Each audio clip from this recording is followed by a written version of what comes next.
gran servidor de la palabra en clave espiritual, en clave pastoral, en clave de compromiso, con una muy linda teología de la revelación detrás, que siempre nos ha ayudado, tanto a los curas acá en la diócesis como a los laicos. Y bueno, te agradezco de corazón, Gerardo, que generosamente hayas aceptado este espacio para iluminarnos en este tiempo particular desde San Pablo. Gracias de corazón, querido Gerardo. La palabra la tenés vos, 50-55 minutos y lugar para alguna preguntita puntual al final de todos los que estemos participando de este encuentro formativo.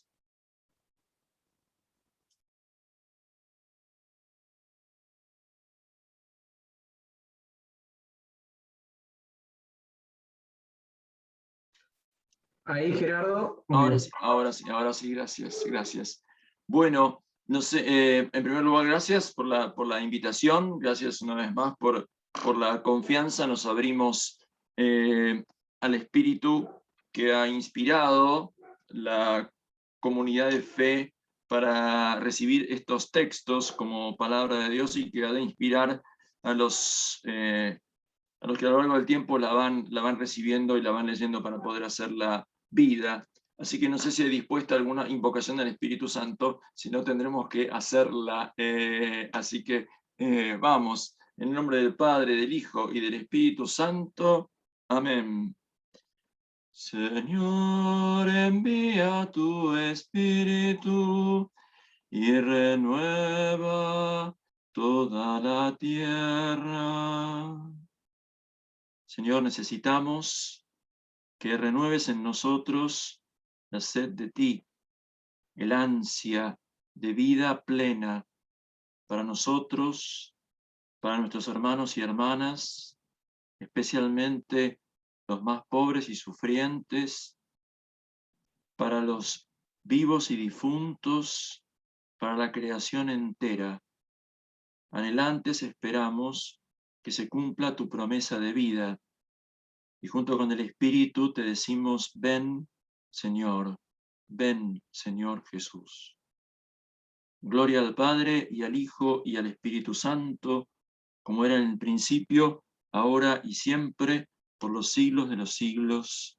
Amén. Padre, Hijo y Espíritu Santo. Amén. Bueno, qué lindo ver a tantos que están con deseo de escuchar y de compartir. Cuando me invitaron y me propusieron el tema amplísimo de la esperanza, que junto con la fe y la caridad, el amor, son como la respuesta a la propuesta de Dios, que Dios mismo suscita en nosotros, me pareció que para poder compartir algo más conciso y medular, tendríamos que tomar algún texto que nos sirva como guía. Te voy a empezar simplemente con una alusión al texto más antiguo que, según la crítica, tenemos en el Nuevo Testamento, el primer texto entero que nos ha llegado, cristiano, que es la primera carta de los Tesalonicenses, donde Pablo, es una carta de muy tierno valor pastoral entre el apóstol y su comunidad, donde Pablo, junto con Silvano y Timoteo, comienza saludando a la iglesia de Tesalónica, dándole la gracia y la paz que vienen de Dios, e inmediatamente haciendo un reporte, una narración de su acción de gracias. Nosotros sabemos que Pablo, cuando se dirige a sus comunidades, casi siempre empieza dando gracias por lo que Dios hace en ellos, que es lo que Pablo conoció y recuerda en su oración. Es la oración de un apóstol, es la oración de un pastor, que está llena de las historias de su gente. No simplemente la narrativa de lo que les pasó, sino la comprensión de que Dios está pasando por sus vidas.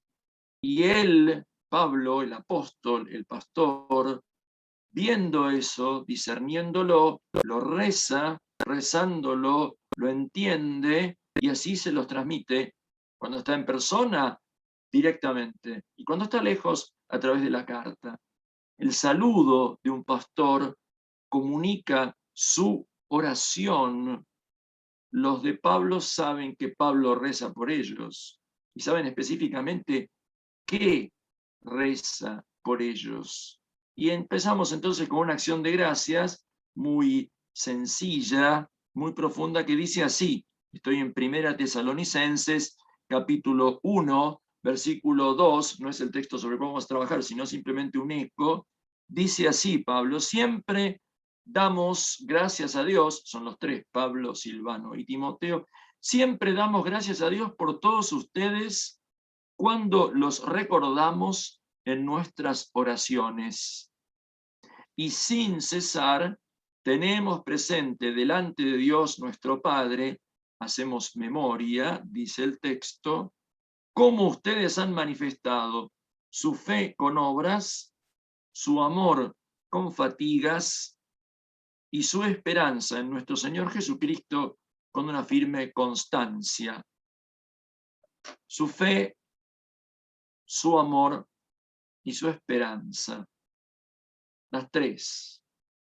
En el primer texto cristiano que llegó hasta nosotros, ya están unidas las tres: la fe, el amor y la esperanza. Llamaremos luego virtudes teologales. Para Pablo esto es lo que Dios está haciendo en ellos y lo que ellos han mostrado, y Pablo vio. Y cada una de las tres se ve con una forma de expresión comunitaria.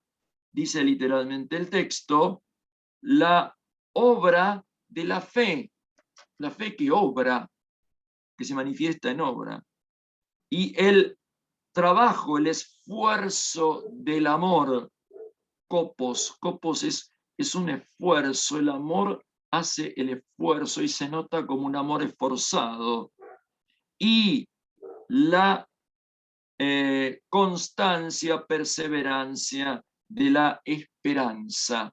Constancia, perseverancia, traducen, habría que poder decir resistencia, habría que poder decir aguante. Quizás se podría tomar algunos de los términos que últimamente están poniéndose de moda como resiliencia, pero lo cierto es esto: la situación de vida de la comunidad de Tesalónica requería fe, amor y esperanza en una prueba. Y en la prueba, la fe se vio en la obra, el amor en el esfuerzo y la esperanza en la resistencia, en la constancia, en la perseverancia. Así saluda Pablo, dando gracias a Dios por esto. Y después les recuerda los inicios de la evangelización.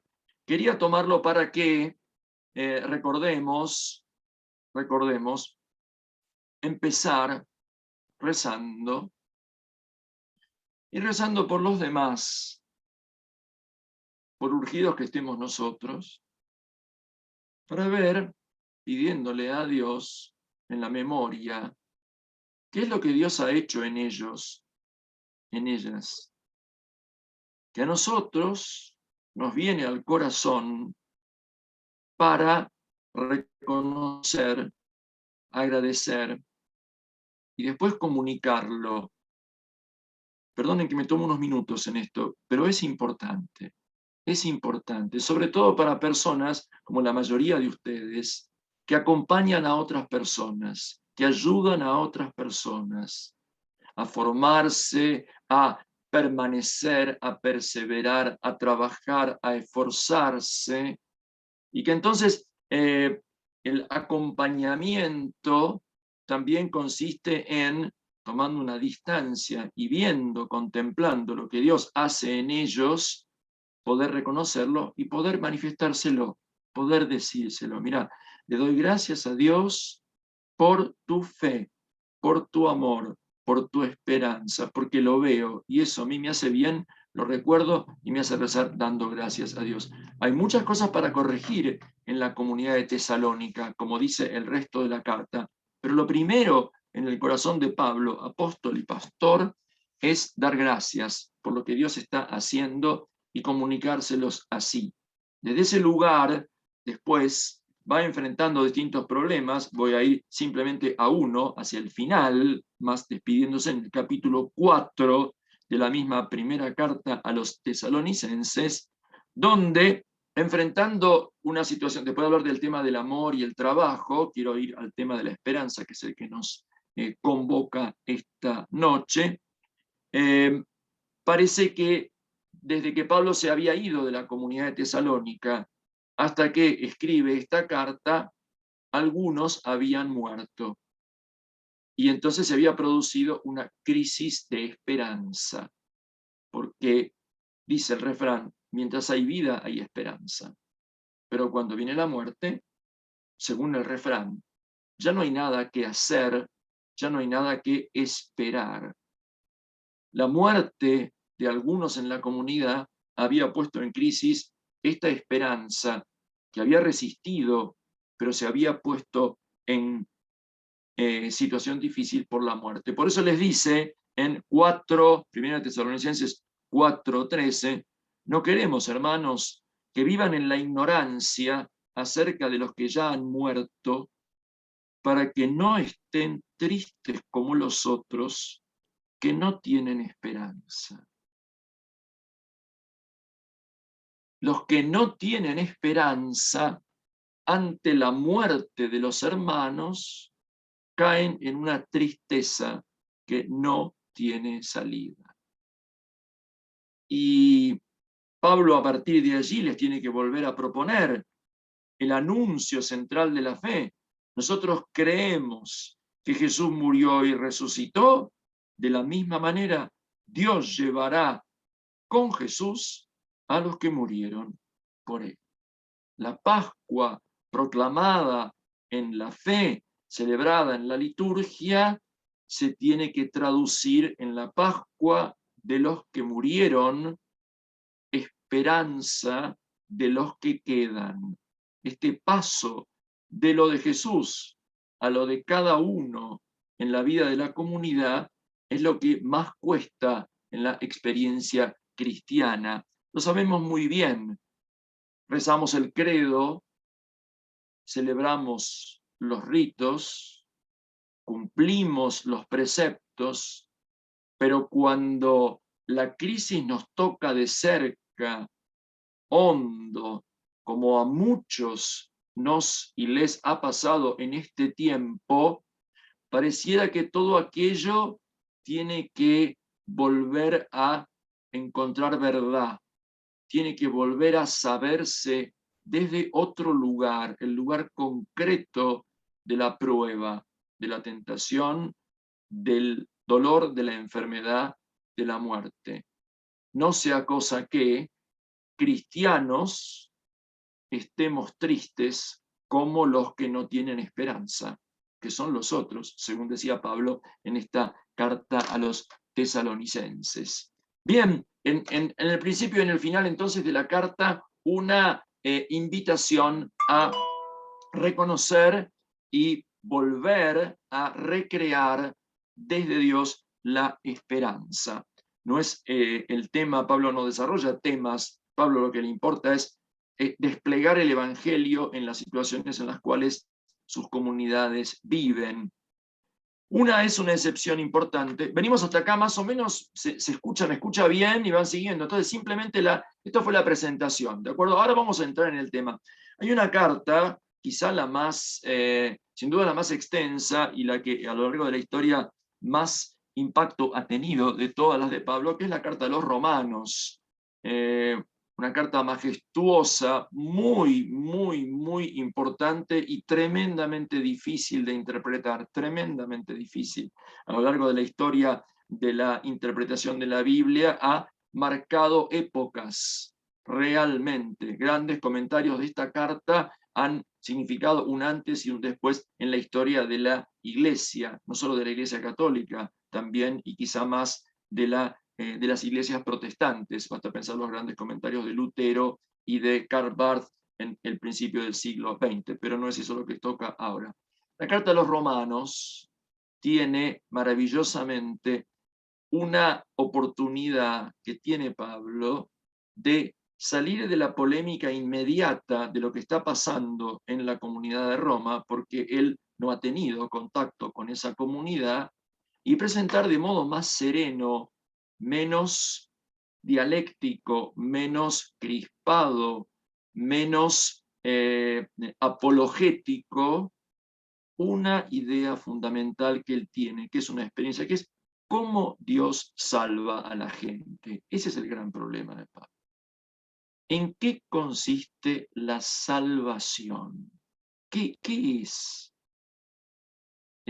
No sé qué responden ustedes cuando quizá las personas a las cuales la acompañan les preguntan esto. ¿Y por qué me tengo que salvar? ¿De qué me tengo que salvar? ¿Cómo me tengo que salvar? ¿Qué significa Dios me salva? ¿Qué significa hoy en concreto Dios es nuestro Salvador o Jesucristo es nuestro Salvador? Está en juego una dimensión del mal en la humanidad, en la iglesia, en la vida personal, tan grande que pone en cuestión el poder salvador de Dios. ¿Dios salva? ¿A quién salva? ¿Cómo salva? ¿Qué significa esto? Pablo vivió, anunció y pensó esto durante toda su vida. Y por eso, a lo largo de las cartas, que están separadas con un intervalo relativamente corto, podemos ir reconociendo algunas dimensiones de cómo este pensamiento lo va profundizando cada vez más. La carta a los Romanos es el pensamiento maduro, prácticamente final, de un Pablo que, con lo que vivió, lo que acompañó y lo que pensó, inspirado por el Espíritu Santo, nos ofrece. En este fresco, en este cuadro impresionante de la salvación, que necesita 8 capítulos para intentar explicar cómo Dios salva a la humanidad, 8 capítulos, después va a dedicar 3 más, los capítulos 9, 10 y 11, al gran problema de la salvación de Israel, su pueblo según la carne y la sangre, que no está aceptando a Jesús como Mesías, como Señor. En este gran fresco, al final, en el capítulo 8, y ahí vamos a entrar, Pablo va a desplegar el horizonte final de la salvación. ¿Hacia dónde vamos? ¿Cómo Dios nos lleva hacia allí, estando como estamos? Ese es el marco en el cual Pablo presenta y despliega la obra del Espíritu Santo, el aliento de la esperanza, la consumación del deseo en y a través del sufrimiento. Bueno, este es el panorama enorme. Yo ahora quiero leer con ustedes y simplemente proponer una posible guía, más bien de orden espiritual, del capítulo 8 de la Carta a los Romanos. Es el texto que allí les ha pasado Cristian por el chat, así que lo pueden ir siguiendo. Es una traducción un poco casera que intenté adaptar para que podamos entendernos, como una secuencia de motivos para la esperanza. Vamos a intentar seguir el argumento de la Carta a los Romanos en el capítulo 8 como pasos, motivos cada vez más profundos para sostener y recrear la esperanza. ¿Estamos ahí? Vamos entonces, vamos a comenzar. Romanos capítulo 8, después de haber explicado en todos los capítulos anteriores cómo Cristo con su Pascua nos ha liberado del pecado, de la muerte, etc., viene aquí con el grito de victoria, retomando lo que vieron con Vero la última vez en Romanos 8:1. Por lo tanto, consecuencia, ya no hay condenación. Ya no hay condenación para aquellos que están en Cristo Jesús. Estar en Cristo, es haberlo aceptado a Él en la fe y pertenecer a su cuerpo. Cristo, Christos en Pablo, es nombre de cuerpo. Cristo es un cuerpo. Recordemos que Pablo no conoció a Jesús de Nazaret. Lo único que tiene como experiencia de Cristo es el Cristo que vive por el Espíritu Santo en las comunidades. Cristo es un cuerpo. En ese cuerpo hay muchos miembros. Entonces, estar en Cristo es creer en Jesús por la fe, pero estar integrado en su cuerpo. Los que están en Cristo Jesús ya están liberados de la condenación. No hay condena. Ya está. Porque la ley del Espíritu de vida, Cristo Jesús me libró de la ley, del pecado y de la muerte. Por la ley del Espíritu de vida, Cristo Jesús me libró de la ley del pecado y de la muerte. Es una contraposición fuerte. Cierto modo de entender la ley, que estaba al servicio de la libertad, pero luego el pecado la tomó, llevó a la muerte. La ley, en esa interpretación, era un principio que podía llevar a la condena a muerte. A eso Pablo contrapone la ley del Espíritu de vida. Ley del Espíritu, ley del pecado y de la muerte. Lo que no podía hacer la ley por la debilidad de la carne, Dios lo hizo enviando a su propio Hijo en una carne semejante a la del pecado como víctima por el pecado. Y así Él condenó el pecado en la carne para que la justicia de la ley se cumpliera en nosotros, que ya no vivimos conforme a la carne, sino al Espíritu.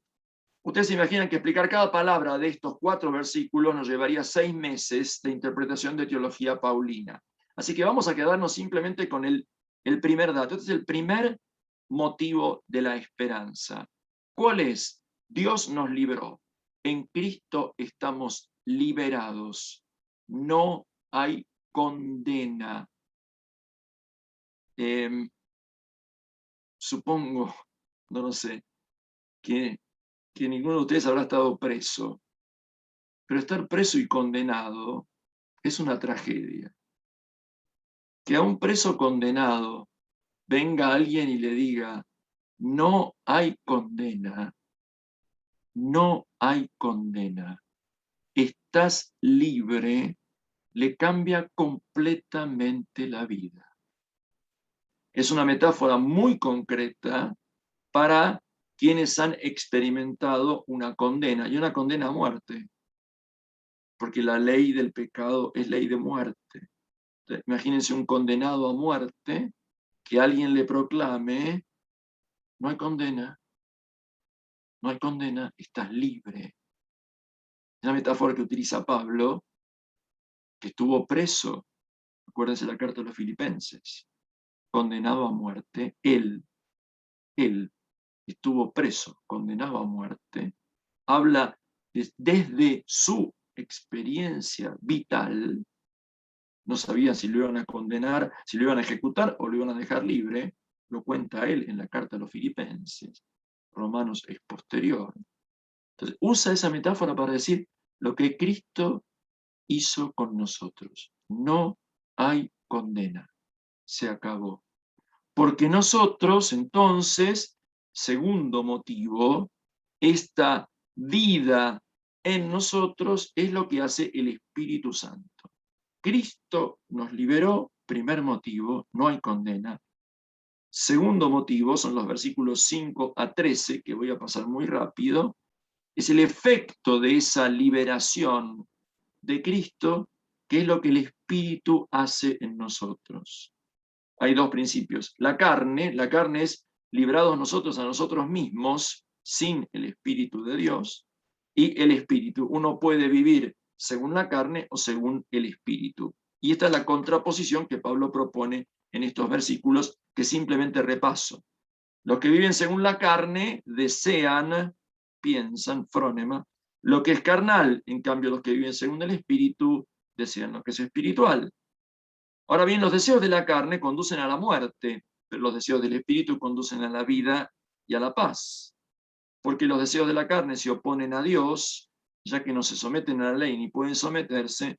Por eso los que viven de acuerdo con la carne no pueden agradar a Dios. Pero ustedes no están animados por la carne, sino por el Espíritu, dado que el Espíritu de Dios habita en ustedes. El Espíritu de Dios habita en ustedes. El que no tiene el Espíritu de Cristo no puede ser suyo, pero si el Espíritu vive en ustedes, aunque el cuerpo esté sometido a la muerte a causa del pecado, el Espíritu vive a causa de la justicia. Entonces acá hay una tensión que empieza a verse entre nuestro cuerpo es mortal, pero ya tenemos el Espíritu habitando en nosotros. El Espíritu es el principio de vida y está dentro de el cuerpo que es mortal. Esta es la tensión de la Pascua que se va dando en el cuerpo de cada uno. Si el Espíritu, dice el versículo 11, si el Espíritu de aquel que resucitó a Jesús, o sea, el Espíritu de Dios, habita en ustedes, el que resucitó a Cristo Jesús dará vida también a sus cuerpos mortales por medio del mismo Espíritu que habita en ustedes. Entonces, esto es el efecto de la libertad. No solo no hay condena desde afuera, sino que además no me han dejado librado a mí mismo para vivir según la carne, mis propios deseos, ahora que no tengo la ley que me condena. No, me ha sido dado habitando, uno casi podría decir, poseído por, si la palabra poseído no tuviera el matiz de que no soy yo, ¿no? El Espíritu en nosotros nos hace ser plena y profundamente nosotros mismos. El Espíritu del que resucitó a Jesús habita en ustedes. El mismo que resucitó a Jesús también dará vida a sus cuerpos mortales por medio de ese Espíritu. No le debemos nada a la carne para vivir de una manera carnal. No somos deudores. Si ustedes viven según la carne, morirán. Si hacen morir las obras de la carne por medio del Espíritu, entonces vivirán. Segundo motivo de esperanza, el Espíritu vive en nosotros. Cristo nos liberó, primeros 4 versículos. El Espíritu habita en nosotros, germen de resurrección. Aunque el cuerpo va a morir, el Espíritu vive por la justicia. Hasta ahí. ¿Vamos hasta ahí? ¿Vamos hasta ahí? Entonces, avanzamos un poco más. Tercer motivo, está en los versículos 14 a 17, que continúan el texto.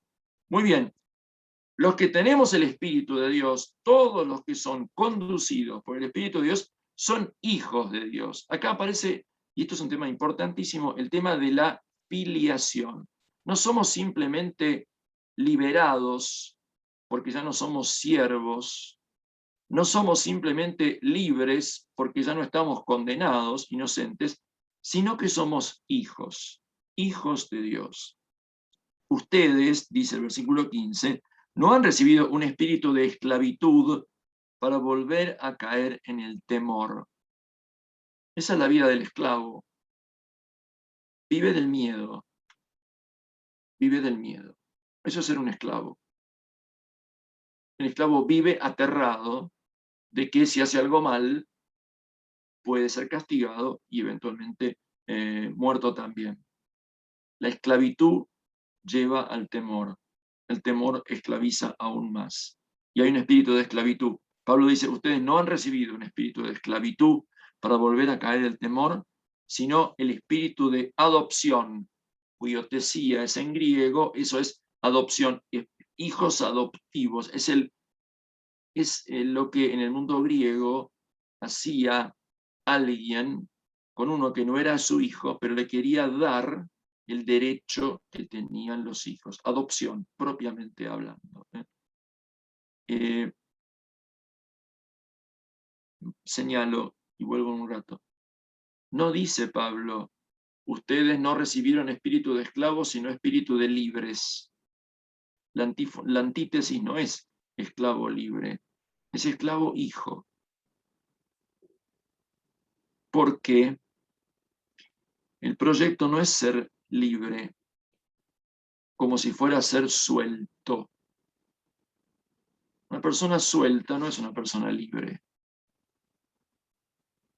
La salvación no es soltarnos, sino atarnos por amor. El amor ata. Dejar a las personas sueltas no es quererlas. Eso no es la auténtica liberación.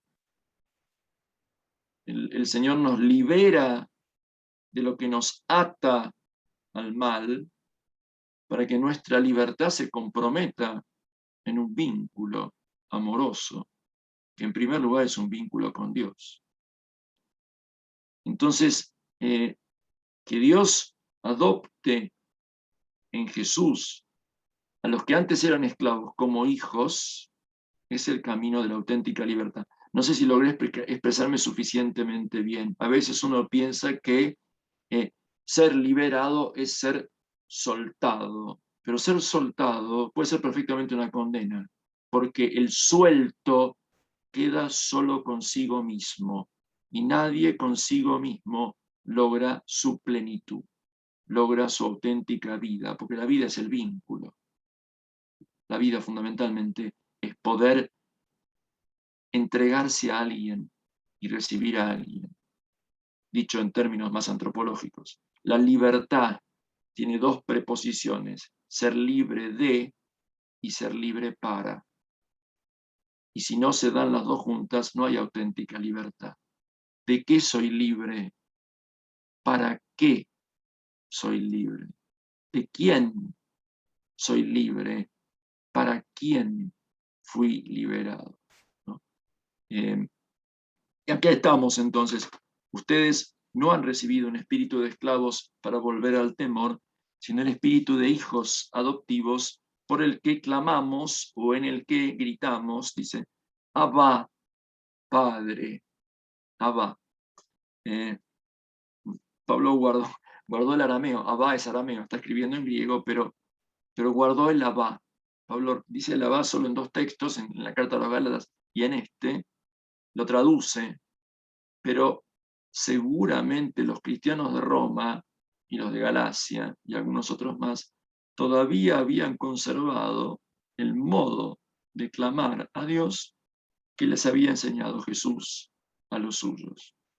El provocador, el desconcertante, Abba, que en los evangelios aparece una sola vez allá en Marcos, pero que Pablo nos trae de nuevo. Abba. ¿Cómo podemos ponernos delante de Dios y gritarle papi, papá, tata, si no es en el espíritu? Si frente a Dios espontáneamente nos surge el miedo, nos surge la servidumbre, nos surge el abajamiento, porque su grandeza pensamos que nos aplasta. ¿Cómo recuperar esa frescura, esa confianza ilimitada sin el Espíritu?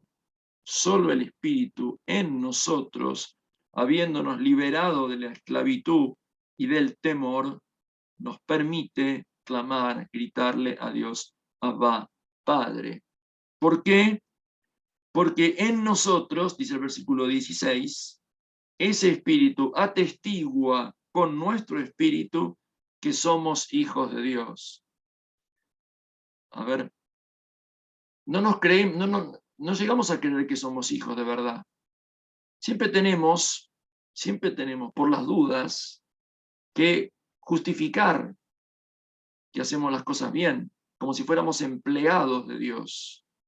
Entonces, convencernos interiormente en nuestro espíritu que realmente somos hijos de Dios, solo lo puede hacer el Espíritu Santo, el Espíritu de Dios, que viene con nuestro espíritu para decir, pero esto es verdad, lo que estás rezando es verdad, lo que estás clamando es verdad, sos auténticamente hijo de Dios. Eso es una experiencia del Espíritu Santo, del Espíritu de Dios, que da testimonio en nuestra propia intimidad, en nuestro propio espíritu, para que creamos de verdad esto que decimos gritando en la oración. Abba, Padre. Si somos hijos herederos, herederos de Dios, y por lo tanto coherederos de Cristo, porque, y entra el tema central, con Cristo, sufrimos con Él para ser glorificados con Él. Entonces, este fue el tercer motivo de esperanza. Somos hijos de Dios. Cristo nos liberó, el Espíritu habita en nosotros, Dios nos hizo hijos. ¿Ven los tres? Cristo, el Espíritu y el Padre. Estos son los pasos del argumento. No sé si están reperdidos a esta altura o más o menos me van siguiendo. Estamos, entonces, acá venimos. ¿Qué apareció en este momento a la hora de contemplar el misterio de Cristo? Apareció la realidad. Y la realidad es que, sí, muy lindo esto, pero sufrimos. Sufrimos, y sufrimos mucho. Y estamos siempre sufriendo hasta ahora, y seguimos sufriendo. ¿Cómo se puede pensar una tal esperanza de resurrección, una tal fuerza de vida, si estamos sufriendo tanto? Entonces, la última palabra, esto es, sufrimos con Él para ser glorificados con Él, sufrimiento y gloria, abre un motivo que parece contradictorio. ¿Cómo entra el sufrimiento? ¿Cómo entra en la esperanza la realidad del sufrimiento? No tira abajo la esperanza, y este es el argumento principal, el cuarto, que quiero compartir con ustedes un poquitito más en detalle, como venimos, todavía tenemos un poquito de tiempo, ¿sí? Para trabajar esto. Dice Pablo en el versículo 18, yo considero que los sufrimientos del tiempo presente no pueden compararse con la gloria futura que se revelará para nosotros. Hay dos tiempos, dos mundos. Esto es una concepción apocalíptica que tenía el judaísmo de la época de Pablo y que Pablo toma como marco de comprensión. Acá sufrimos, acá no hay felicidad plena, acá no hay justicia, acá no hay verdad. Pero hay otro mundo, otro eón, así se solía hablar, ¿no? Donde sí hay plenitud, felicidad, justicia, verdad. Hay ecos de esto en algunos textos del Antiguo Testamento y en algunos del Nuevo también. Entonces Pablo dice, hay dos momentos, dos situaciones. Este momento presente, el tiempo presente, está marcado por el sufrimiento, pero no explica por qué, lo pone en comparación con la gloria futura. Va a haber un momento, una instancia en la cual va a haber una revelación de gloria, una gloria que será para nosotros, pero no solo íntima, que va a ser incomparable. Tal va a ser esa gloria que lo que acá se sufre no se puede ni comparar. Muy bien, es una enorme afirmación. Hay que intentar explicarla un poco mejor. Y eso lo va a hacer Pablo en los puntos que siguen. En efecto, dice el versículo 19. ¿Cómo traducir esto? Porque esta es la palabra que usa acá Pablo en el versículo 19 es única. No está en el griego clásico, no está en ningún otro lado, no la inventa Pablo, pero casi la usa él dos veces. Es el ansia, es como quien está estirando la cabeza para ver lo que va a pasar, es un ansia muy, muy fuerte, muy urgente de la creación. Espera, también un verbo muy raro que Pablo pone en este lugar, la revelación de los hijos de Dios. la creación está expectante. La creación anhela la revelación de los hijos de Dios. ¿Qué quiere decir esto? ¿Qué quiere decir esto? ¿Qué es la creación en este texto? Ctisis, que se repite 4 veces en estos versículos. Evidentemente no somos nosotros incluidos porque lo diferencia de nosotros, ni tampoco es la totalidad de lo que... Esto es la creación que no es lo humano, o sea, lo que podemos llamar todo lo que está con nosotros y abajo de nosotros, ¿no? Esto es toda esta creación, no la humanidad somos nosotros. Esta creación está personificada, es una prosopopeya, ¿no? Personificada como unida a la condición de los hijos de Dios. O sea, lo que va a pasar con los hijos de Dios, acabo de hablar de que somos hijos y somos herederos, tiene implicado toda la creación, porque no se puede separar lo que le pasa a los cristianos, que son como el signo de lo que le pasa a la humanidad entera, de lo que pasa a la creación. Y yo quise traer este texto por lo que significó la pandemia. Porque la pandemia nos volvió a recordar que lo que a nosotros nos afecta, le afecta a la creación, y lo que afecta a la creación nos afecta a nosotros. Pablo habitualmente trabaja en la dimensión que se llama antropológica. Trabaja lo cristológico y trabaja lo antropológico. Pero a veces tiene una intuición que lo hace dilatar el horizonte, mucho más hondo y mucho más grande, y sentirse parte de un proyecto que abarca la creación entera. Es una conciencia extraordinaria, absolutamente extraordinaria, porque toma la totalidad de lo creado debajo de la humanidad y dice, todo eso está en tensión hacia lo que pase con los humanos. Y lo personaliza con una terminología impresionante, creación suya, acá dice, porque toda la creación, versículo 20, quedó sometida a la vanidad es lo corruptible, ¿no? Vano es lo que no cuenta, como Hebel, ¿no? Lo que pasa, lo que es pura apariencia, puro humo. La creación quedó sometida a la vanidad, no por sí misma, no voluntariamente, sino por causa de quien la sometió, pero con una esperanza.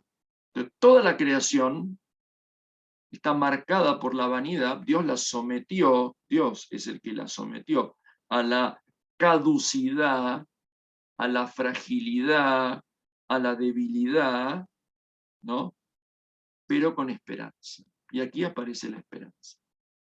En la creación que está sufriendo, que está sometida en su caducidad, no hay condena definitiva, no es mala la materia, no hay un desprecio del mundo material como cierta gente en la época de Pablo pensaba. Hay una esperanza. La esperanza está en la creación. Por supuesto que no es voluntario, la creación sola no va a poder, pero hay una esperanza en la creación. Sabemos, la creación será liberada de la corrupción para participar en la gloriosa libertad de los hijos de Dios. Y esto que será en nosotros, será en la creación entera.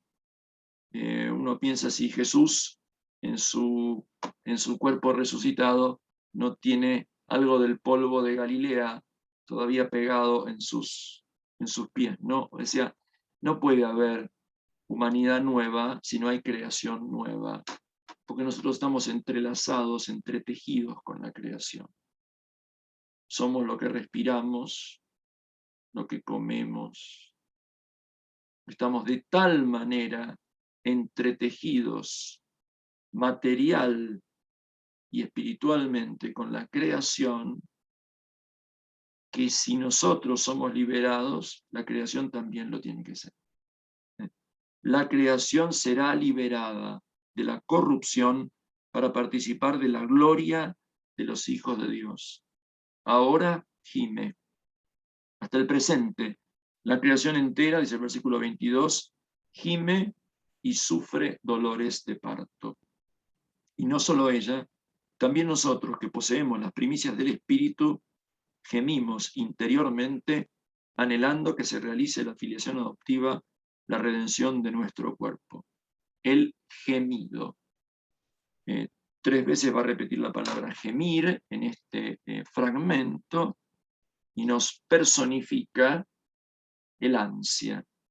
Ustedes saben lo que es el gemido, ¿no? El gemido es algo que anhela, pero que no tiene ni siquiera la fuerza de hacerse un grito. Uno gime de gozo o de dolor, no puede gritar porque no le da la fuerza. Entonces, gime. Seguramente ustedes han acompañado personas que están gimiendo. El gemido de dolor, la creación entera gime porque le duele, sufre, la creación sufre y le duele, es interpretada por muchos como un presagio de muerte. Gemido prepara el último suspiro, que es la muerte. Y la creación está linealmente dirigida a la muerte. Todo decae, todo se corrompe, al final todo termina.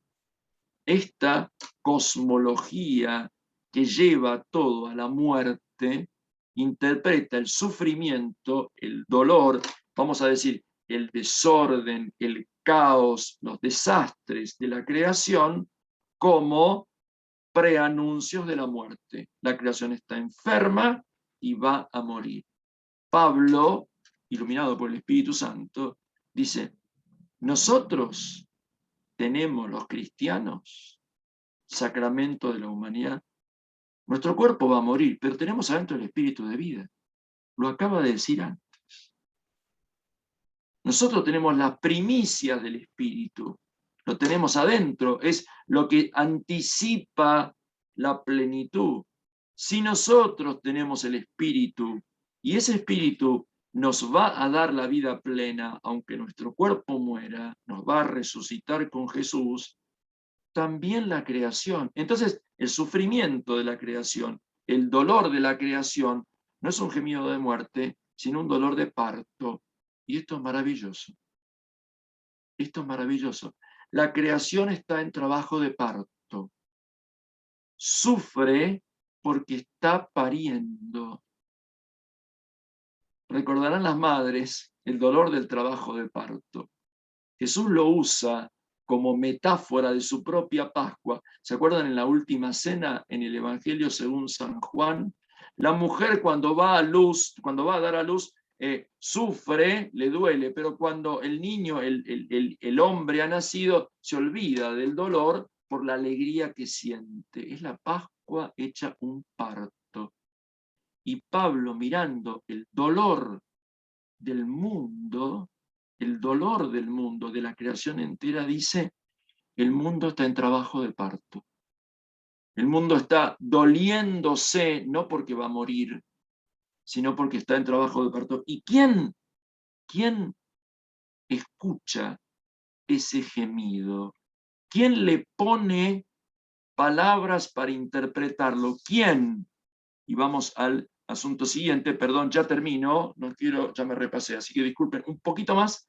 Vamos al motivo siguiente, el quinto, que es lo que pasa en la oración. El mismo espíritu viene en ayuda nuestra, que somos débiles, porque no sabemos orar como es debido.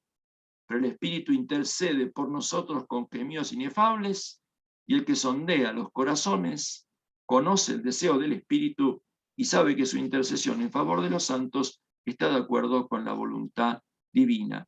Entonces, en la oración, el gemido de la creación y nuestro gemido, la creación gime. nosotros gemimos, se hace gemido del Espíritu. Esto es una cosa increíble. Una cosa increíble. Pablo dice, cuando nos ponemos a rezar, viendo el sufrimiento de la creación y nuestra propia mortalidad, no sabemos rezar. No sabemos rezar como corresponde. No sabemos. Entonces, ¿qué hacemos? Dios nos manda el Espíritu. Nos lo da. Nos lo da. ¿Se acuerdan que Jesús dijo, si ustedes que son malos saben dar cosas buenas a sus hijos, cuánto más el Padre que está en el cielo les dará el Espíritu Santo al que se lo pide? Entonces viene el Espíritu, ayudar a nuestro espíritu para que podamos hacer ¿qué? Gemir. Gemir. Con gemidos inefables, eso es una contradicción. Gemidos inefables son que no se pueden pronunciar, es un típico oxímoron. ¿Por qué? ¿Por qué? Esto es solo una experiencia mística, puede llegar antes. Porque lo que está haciendo el Espíritu en nosotros es hacernos entrar en sintonía con lo que está pasando en la creación entera. El que sondea los corazones, Dios el Padre, conoce el deseo del Espíritu y sabe que su intercesión en favor de los santos es según Dios. O sea que el Espíritu en nosotros, conecta nuestra esperanza y la hace oración según Dios, no según nuestra necesidad, no según nuestro gemido. Y entonces es el Espíritu el que está deseando. Es el Espíritu el que se hace esperanza en nosotros. Y entramos en el misterio de que con Jesús, el Espíritu en nosotros, le pone al Padre las palabras que no sabemos decir, que no podemos decir, pero que están de acuerdo con su propio deseo. Sintonizamos con el deseo de Dios, con la esperanza, se podría decir, que Dios tiene para nosotros. ¿Y cuál es esa esperanza? Es el final del capítulo. Es que se salven todos. Es que se salven todos. Porque si no queremos que se salven todos, nuestra salvación todavía sigue siendo una posesión personal. Y por eso al final Pablo va a tener que terminar abriendo el corazón para decir, Dios dispone todas las cosas para el bien. Dios dispone todo, aún los sufrimientos, aún los padecimientos, aún los dolores de parto, son disposición de Dios para el bien de todos. Y esto es insondable. ¿Quién ha conocido el amor de Dios? ¿Quién puede ponerle límite? Y el himno final de la carta, de este capítulo, ¿qué diremos después de todo esto? Si Dios está con nosotros, ¿quién contra nosotros? El que no escatimó a su propio Hijo, sino que lo entregó por nosotros, ¿no nos dará con él toda clase de bienes? ¿Quién acusará a los elegidos de Dios? ¿Quién los condenará? ¿Quién nos separará del amor de Cristo? Estoy convencido, tengo certeza de que ni la muerte ni la vida, ni los ángeles ni los principados, ni lo presente ni lo futuro, ni los poderes espirituales, ni lo alto, ni lo profundo, ni ninguna otra criatura podrá separarnos jamás del amor de Dios manifestado en Cristo Jesús nuestro Señor. Último motivo de la esperanza, el amor de Dios. El amor infinito, inconmensurable de Dios por todos. Esperamos a Dios, esperamos de Dios por el amor inconmensurable que en Cristo nos ha traído. Y esto es, como camino último, la esperanza cristiana. allá vamos. No la tentación de volver atrás como nostalgia, sino de recibir de Dios a Dios como Él quiere dársenos. Y eso es para nosotros los cristianos, para la humanidad y para la creación entera, en un misterio de amor insondable. Bueno, podríamos, se dan cuenta, avanzar mucho más, pero yo quiero quedarnos acá, con la alabanza a este Dios que con su amor insondable nos propuso este camino de esperanza, y quizá a través de alguna pregunta o algún comentario volver a alguna precisión o alguna, si quieren, aplicación. Bueno, abrimos un espacio de diálogo ahora y sí, vamos, a ver. Mil gracias, bueno, Gerardo, mil gracias. Realmente tengo la sensación que nos metiste en una coctelera, digamos, ¿no? Con la palabra, y desde lo cosmológico fuiste a lo trinitario, lo neumatológico, Sí, nos paseaste de un lado para otro, digamos, pero el fruto final fue una copa deliciosa, realmente, realmente deliciosa. Muy, muy bueno. Cosas para procesar todavía yo, algunas realmente me encantó. Bueno, damos el espacio, me parece estaría bueno como al menos dos preguntas, quien se anime a algo que le haya quedado, que quiera justamente, bueno, provocar para que Gerardo nos tire alguna palabrita final.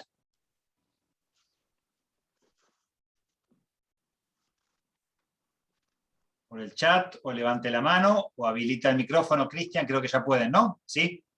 No, los tengo que habilitar. Bueno, que levante la mano A entonces. cada uno, a la medida que levanten la mano, me avisen por chat que quieren hablar, los habilito. Rosario Pombo. Rosario Pombo. Ahí. Espera, Rosario. Ahí está. No, como complemento, ¿no? Esto me recuerda a Apocalipsis 21, ¿cierto? La tierra nueva. Uno a veces centra esa resurrección solo en lo humano, y es cosmológica y antropológica esa resurrección, ¿no? La tierra nueva y el cielo nuevo, no como destrucción, sino como recreación, ¿no? Nada más. Sí, gracias, Rosario, gracias. El Apocalipsis, vieron, es una especie de caleidoscopio de imágenes, ¿no? Entonces, el cielo nuevo y la tierra nueva tiene forma de una ciudad, o sea, de una convivencia, que a la vez es un campamento, porque es una morada, ¿no? Y esa ciudad, que es un campamento, es una novia de un cordero. Entonces, ¿ves? O sea, las imágenes se van, pero lo que me parece interesante, tomo solo el ejemplo, es que esa novia está vestida, resplandeciente, tomando el ejemplo de Apocalipsis, ¿no? Y dice por allí, en algún momento en el capítulo 19, que el vestido de la novia son las obras buenas de los santos. O sea, lo que acabamos haciendo, prepara el vestido de novia de la iglesia del cielo. Porque la iglesia del cielo es la que baja del cielo. La Jerusalén no es celestial, es la que está bajando del cielo y se hace acá. Entonces nosotros vamos vistiendo a la novia con nuestras obras. Hay una profunda implicación acá de la esperanza. La esperanza activa el compromiso. La esperanza potencia al amor, porque el fundamento es el amor. Entonces, los signos de esperanza son los brotes del amor. Yo estoy convencido, esto es una cosa absolutamente personal, que la pandemia hizo crecer el amor en el mundo. Creo que hizo manifestar mucha maldad, manifestar. Creo que hizo aparecer mucha inequidad, mucha injusticia, pero creo que fue la ocasión de potenciar enormemente capacidades de amor. Cuanto más amor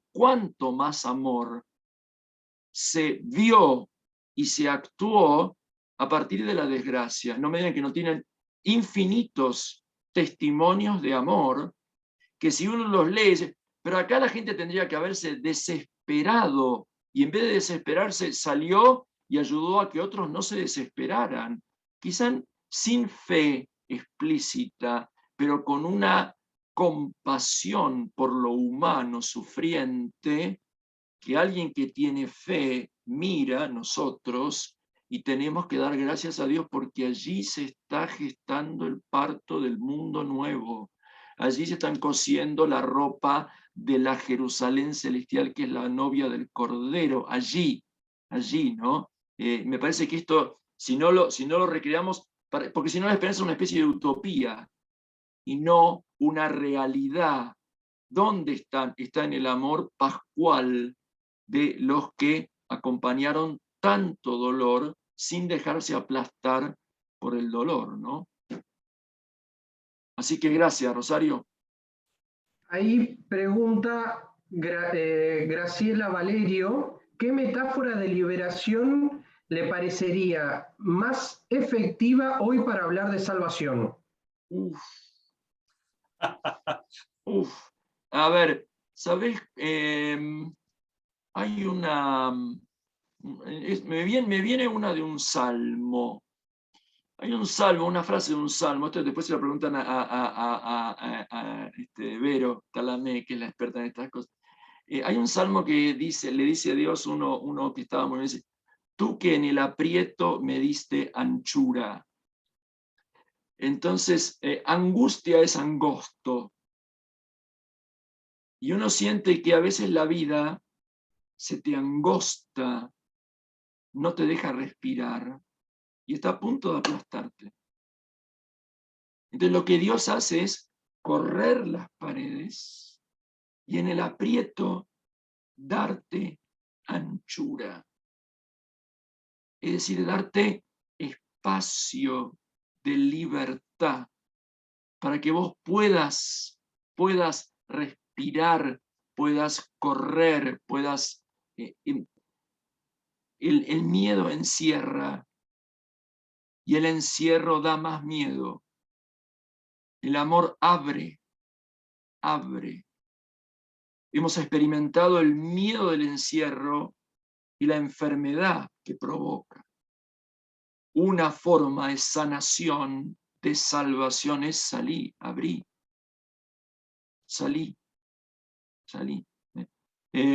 Es la que me vino, es la que me vino. Tú que en el aprieto me diste anchura.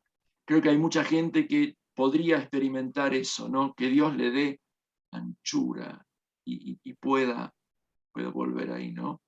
Qué lindo los estudiantes que vuelven a la clase, los chicos que vuelven a las plazas, ¿no? Y uno ve que es una metáfora espacial que me parece que dice mucho. Ahí Verónica Talamé pone en el chat que es el Salmo 4.2. Ahí está, Vero, qué grande, Vero, gracias, Vero. Gracias. Tú que en el aprieto me diste anchura. Bien. Bueno, muchas gracias, querido Gerardo. Bueno, ahí verás en el chat, me volaste la cabeza y mi espíritu, gracias Padre, dice Daniela de Miramar, y bueno, más o menos nos ha pasado a varios esto, así que gracias. Gracias. Bueno, la charla de Vero, por los que no las vieron de manera en directa, ya está en YouTube, así que ahí Cristian va a mandar el link para el que los quieran copiar, para alguna otra persona que no participó, y lo mismo vamos a hacer con la de Gerardo, que va a quedar en los espacios propios de la Covidi y de la Escuela de Teología. Gracias de corazón, y si les parece cerramos compartiéndole le dejo la bendición. como soy profesor, ahora compartimos la bendición, pero le dejo un trabajo práctico, porque esto es así, ¿vieron? Cuando uno es profesor deja un trabajo práctico, no. Compartan lo que Dios les hace ver, compártanlo, no se lo guarden, compártanlo, lo necesitamos, no se lo guarden, aunque se les parezca que es pobre, que no vale, que no sirve, compártanlo, pónganlo por escrito, coméntenselo a otros, júntense para que la alabanza crezca. Tiene que crecer la alabanza y eso solo puede venir de ver la obra que Dios hace en otros. Compartan sin miedo, compartan con humildad, compartan con valentía, pero compartan, porque porque así crece la acción de gracias a Dios y su alabanza. Así que, Monseñor, ¿nos das la bendición? Con mucho gusto. El Dale. Señor esté con ustedes. Con tu espíritu. Y que la bendición de Dios Todopoderoso, que es Padre, Hijo y Espíritu Santo, descienda sobre ustedes, sus familias y amigos, las personas que llevan en su corazón, y permanezca para siempre. Amén. Muchas gracias, ¿eh? Gracias, Muy Gerardo. bien. Gracias a todos. Gracias a todos. Chau, chau.